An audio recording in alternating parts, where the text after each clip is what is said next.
আসসালামু আলাইকুম। অন্য মঞ্চের আলোচনায় আপনাদের সকলকে আমন্ত্রণ জানাচ্ছি। আজ আমাদের সঙ্গে আমন্ত্রিত অতিথি হিসেবে আছেন। উপমহাদেশের রাজনীতি যখন উত্তপ্ত হয় তখন সবচেয়ে আগে কেঁপে ওঠে সাধারণ মানুষের মন। কারণ যুদ্ধের দামামা আগে শোনা যায় না সীমান্তে, আগে শোনা যায় সেগুলো তার পদধ্বনি সংবাদে, স্টুডিওতে, সোশ্যাল মিডিয়ায়, জল্পনায়, অভিযোগে আর ভয়ের ভাষায়। এই মুহূর্তে ভারতের বিভিন্ন মিডিয়ায় যে শব্দটি সবচেয়ে বেশি ঘুরছে সেটি হলো একটি ন্যারেটিভ, একটি হেডলাইন, যে আইএসআই ফলস ফ্ল্যাগ ন্যারেটিভ।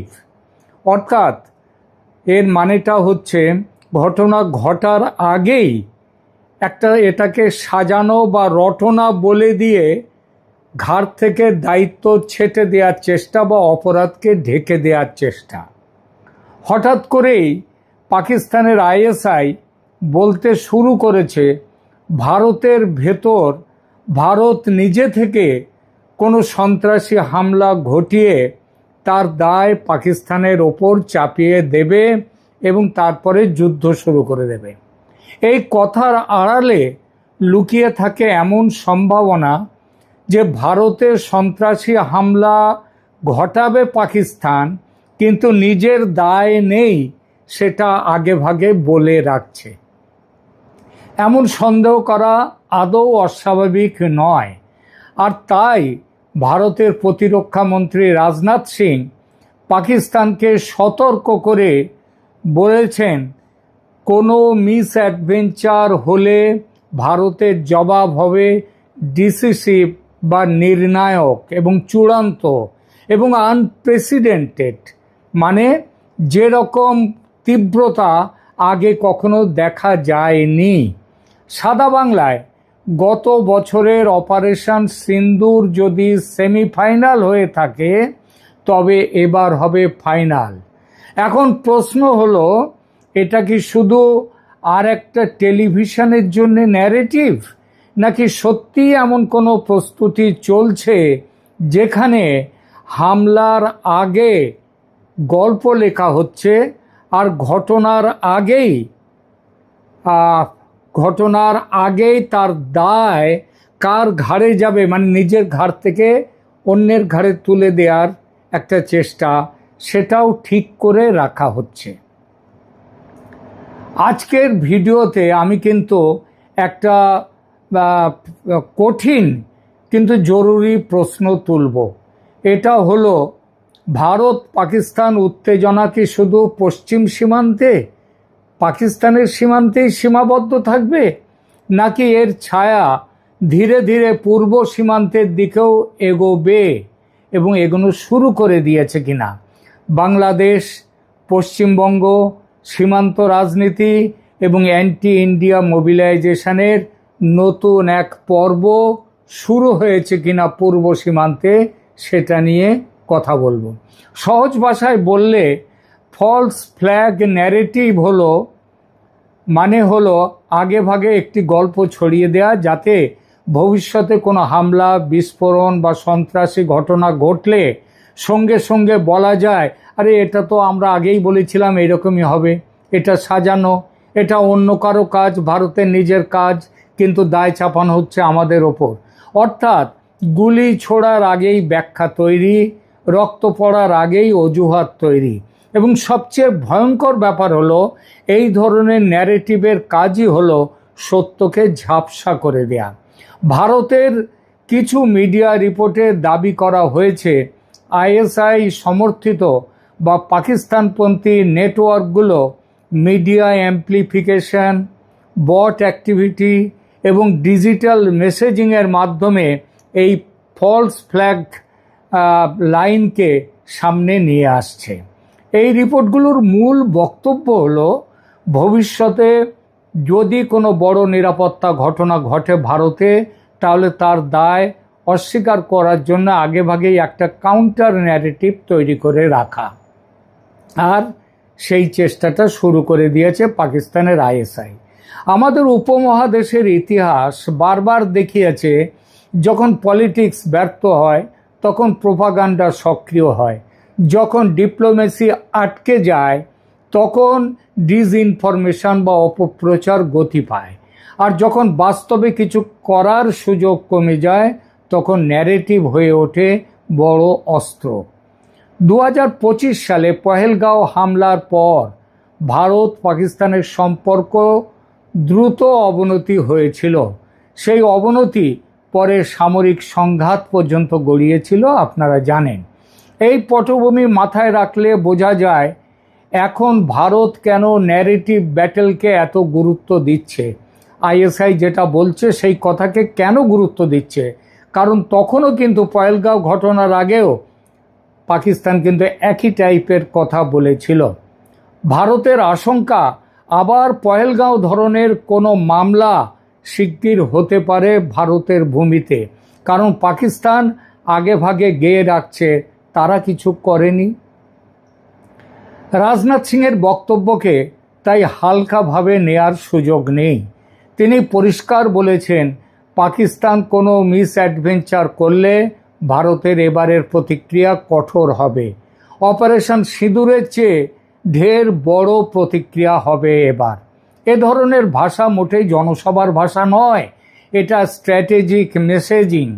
এতে একদিকে পাকিস্তানকে বুঝে চলার বার্তা দেয়া হলো, তেমনি অন্যদিকে ভারতের অভ্যন্তরীণ অডিয়েন্সকেও জানানো হলো রাষ্ট্র সতর্ক আছে, যোগ্য জবাব দিতে তৈরি, তোমাদের চিন্তার কোনো কারণ নেই। কিন্তু আমি এখানে আরও বড় একটি প্রশ্ন তুলতে চাই।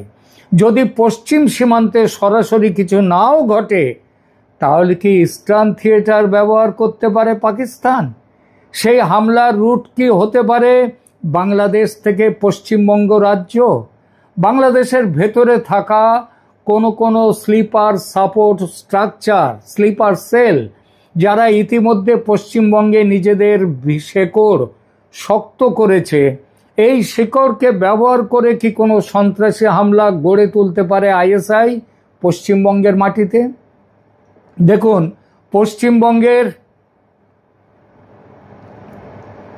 পশ্চিমবঙ্গের বিধানসভার নির্বাচন এই মাসে 23 তারিখ এবং 29 তারিখে এপ্রিলে। ভোটার তালিকা ঝাড়াই বাছাই নিয়ে কমিউনাল টেনশন এই রাজ্যে একটা চূড়ান্ত জায়গায় পৌঁছেছে। সেটা এমনই যে গতকাল ভোটার তালিকায়, গতকাল মানে হচ্ছে গত বুধবার, ভোটার তালিকায় বাদ পড়ে যাওয়া মানুষদের এক জনতা ঝাড়াই বাছাইয়ের কাজে ব্যস্ত। সুপ্রিম কোর্ট নিযুক্ত জুডিশিয়াল অফিসারদের দীর্ঘক্ষণ আটকে রাখে মালদায়, পরে তাদের ওপর হামলাও করে। যখন পুলিশের সহযোগিতা নিয়ে, কেন্দ্রীয় বাহিনীর সহযোগিতায় সেই 7 জন বিচারক যখন চলে যাচ্ছেন, তখন হাইওয়েতে তাদেরকে আটকায়। হাইওয়েতে রান্নাবান্না করে যে সমস্ত গাড়ি আটকে ছিল তাদেরকে খাওয়ার ব্যবস্থাও করেছিল ওই জনতা যারা অবরোধ করে রেখেছিল। এবং তারপরে যখন সেই গাড়ি করে যখন রাত্রে যাচ্ছেন ওই জুডিশিয়াল অফিসাররা, তখন তাদের উপরে হামলা হয়। এবং সেই হামলায় একজন মহিলা বিচারপতি, তিনি এত ভয় পেয়ে গিয়েছিলেন যে তিনি চিৎকার করতে শুরু করে দিয়েছিলেন যে তাকে মেরে ফেললে তার সন্তানের কি হবে। ভারতের সুপ্রিম কোর্ট এই ঘটনায় খুব কড়া প্রতিক্রিয়া দিয়েছে, কাঠগড়ায় তুলেছে রাজ্য সরকারকে। পুরো ঘটনার এনআইএ তদন্তের আদেশ দিয়েছে। মনে রাখতে হবে, এনআইএ তদন্ত হয় তখনই যখন ঘটনার সন্ত্রাসী অ্যাঙ্গেল থাকে। কেন্দ্রীয় গোয়েন্দা সূত্রগুলো কিন্তু রিপোর্ট দিয়েছে যে পশ্চিমবঙ্গে নির্বাচনের আগে কোনো সন্ত্রাসী হত্যাকাণ্ড ঘটাবার প্ল্যান আছে আইএসআইয়ের, সেই গত বছরের পহেলগাঁও কাণ্ডের মতো। এখানে আইএসআইয়ের সহযোগী হবে বাংলাদেশের অভ্যন্তরের সন্ত্রাসবাদী কোনো সংগঠন।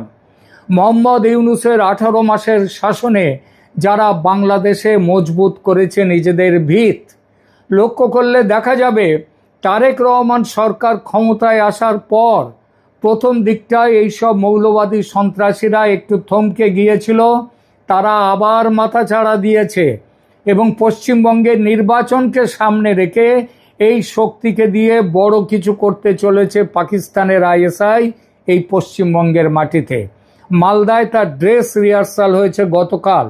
ওই যে বললাম 7 জন বিচারক যারা ভোটার লিস্ট পরীক্ষা নিরীক্ষা করছিলেন, যাদের মধ্যে মহিলা বিচারকও ছিলেন, তাদের 2-1 জনকে হত্যা করার পরিকল্পনা ছিল অবরোধকারীদের। এই সম্ভাবনা কিন্তু আদৌ উড়িয়ে দেওয়া যায় না। আর এদের এই অবরোধকারীদের নেতৃত্ব দিয়েছেন পশ্চিমবঙ্গের তৃণমূল কংগ্রেসের এক বিধায়ক সাবিনা ইয়াসমিন। আমি এই মুহূর্তে নিশ্চিত করে বলছি না যে বাংলাদেশের ভেতর থেকে পাকিস্তানি মদতপুষ্ট সন্ত্রাসী হামলার পরিকল্পনা চলছে পশ্চিমবঙ্গে, তবে ভারতীয় গোয়েন্দা সূত্র কিন্তু এই সম্ভাবনা অস্বীকার করছে না। সুতরাং এই আশঙ্কাকে একেবারে উড়িয়ে দেয়া কৌশলগতভাবে বোকামি হবে। পূর্ব সীমান্তের বাস্তবতা পশ্চিমের সীমান্তের মতো নয়। পূর্ব সীমান্তে ডাইরেক্ট আর্টিলারি ডুয়েল বা লড়াই, এখানে তার সম্ভাবনা কম, কিন্তু অনুপ্রবেশ, ধর্মীয় বিভাজন, দুষ্কৃতি ও সন্ত্রাসীদের রাজনৈতিক আশ্রয় প্রশ্রয় দেয়া, এই রাজ্যের মাটিতে চোরাচালান নেটওয়ার্ক, এই জিনিসগুলো অনেক বেশি জটিলভাবে কাজ করতে পারে ভারতের পশ্চিমবঙ্গে। এই কারণেই পূর্ব সীমান্তের যে থ্রেট পারসেপশন সবসময় নয়েজলেস কিন্তু potentially very dangerous, more dangerous then the western front. পশ্চিম সীমান্তের থেকেও বেশি ডেঞ্জারাস। গতকাল মালদায় তার একটি ছোট্ট ঝলক কেবল দেখা গেছে।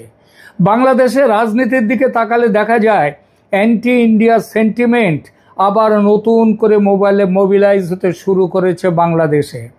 যে কোনো দল, গোষ্ঠী বা মতাদর্শিক শিবির যদি তারা নিজেদের জনপ্রিয়তা কমতে দেখে বাংলাদেশে, যদি নির্বাচনী বাস্তবতায় কিংবা জনতার মধ্যে নিজেদের নির্বাচনী বাস্তবতায় যদি প্রত্যাশা মতো সাফল্য না পায়, তাহলে ভারতের বিরুদ্ধে আবেগ উস্কে দেওয়াটা হচ্ছে তাদের বড় রাজনৈতিক রাস্তা।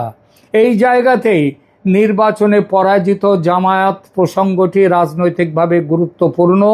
এবং মনে রাখতে হবে মালদা মুর্শিদাবাদের সীমান্ত জুড়ে বাংলাদেশের যে অঞ্চল, সেখানে কিন্তু জামাত জিতেছে।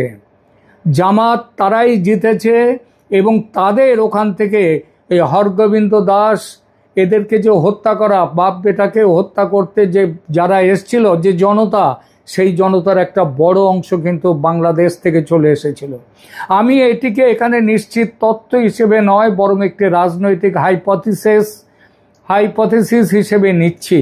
নির্বাচনে প্রত্যাশিত ফল পায়নি জামাত, এখন জনসমর্থন পাকা করতে অ্যান্টি ইন্ডিয়া রেটরিককে শার্প করবে, আরও সেটাকে ধারালো করবে, স্ট্রিট লেভেল মোবিলাইজেশন বাড়াবে এবং সীমান্তে সংবেদনশীল অঞ্চলে আঞ্চলিক উত্তেজনা তৈরি করবে।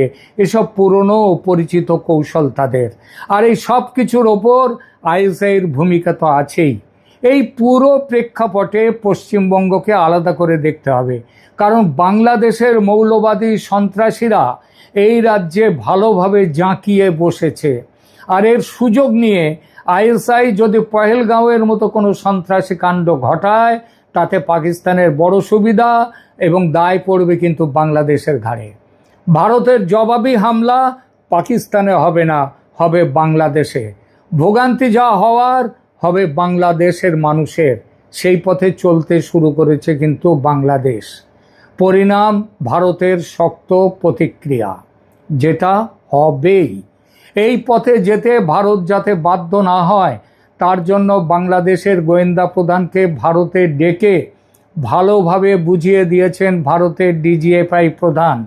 এমনকি ভারতের এনএসআই অজিত ডোভাল পর্যন্ত বাংলাদেশের ডিজিএফআই এর সঙ্গে আলাদাভাবে কথা বলেছেন। ভারতের সেনাধ্যক্ষ কথা বলেছেন তার সঙ্গে। সামনের সপ্তাহে বাংলাদেশের পররাষ্ট্রমন্ত্রী খলিলুর রহমান দিল্লি আসছেন। অজিত ডোভালের সঙ্গে বৈঠক হবে তার। এরকম বৈঠকে সবথেকে ডিজিএফআই আর মানে পররাষ্ট্রমন্ত্রীর সঙ্গে অজিত ডোভালের বৈঠক তো হওয়ার কথা নয়। বৈঠক হওয়ার কথা মূলত ভারতের পররাষ্ট্রমন্ত্রীর সঙ্গে। কিন্তু অজিত ডোভালের সঙ্গেও তার বৈঠক হচ্ছে। এরকম বৈঠকের সবচেয়ে বড় এজেন্ডা বাংলাদেশে যে ভারত বিরোধী সেন্টিমেন্ট তাকে নিয়ন্ত্রণ করা এবং মৌলবাদী সন্ত্রাসী গোষ্ঠীগুলোর কাজকর্ম বন্ধ রাখা। বাংলাদেশের ক্ষেত্রে এটা তখনই সম্ভব যখন ধর্মনিরপেক্ষ গণতান্ত্রিক পরিবেশের চর্চা হবে সে দেশে। এর জন্য জামাতের ধর্মভিত্তিক রাজনীতির মোকাবিলায় মাঠে আওয়ামী লীগ থাকলে সে কাজ সহজতর হতো, কিন্তু তারেক রহমানের বিএনপি সরকারের মধ্যেও জামাতি মানসিকতার মানুষজন বসে আছেন এবং তারা আওয়ামী লীগকে ছাড়পত্র দিতে গড়িমসি করছে, আর এর সুযোগ নিচ্ছে আইএসআই। সুতরাং পশ্চিমবঙ্গের নির্বাচন শেষ হওয়ার আগেই যদি পশ্চিমবঙ্গে কোনো বড় সড়ো সন্ত্রাসী ঘটনা ঘটে তবে অবাক হওয়ার কিছু থাকবে না, এবং তেমন কিছু ঘটলে তারেক রহমান সরকারের সঙ্গে ভারতের যে মধুচন্দ্রিমা এখনো পর্যন্ত আছে সেটা বড় ধাক্কা খাবে। এটা ধরে নেওয়া যায়। ভারতের মাটিতে সন্ত্রাসী হামলার সঙ্গে বাংলাদেশ যুক্ত থাকলে বাংলাদেশকে শিক্ষা পেতেই হবে, শিক্ষা দেবেই ভারত, আর তার জন্যে ভুগতে হবে বাংলাদেশের সাধারণ মানুষকে। এখনও সাবধান হওয়ার সময় কিন্তু আছে। দেখা যাক ভবিষ্যৎ কি বলে। প্রিয় দর্শক, এই পরিস্থিতি নিয়ে আপনারা কি ভাবছেন কমেন্ট করে জানান। এই ধরনের গভীর রাজনৈতিক আলোচনার স্বাদ নিতে সাবস্ক্রাইব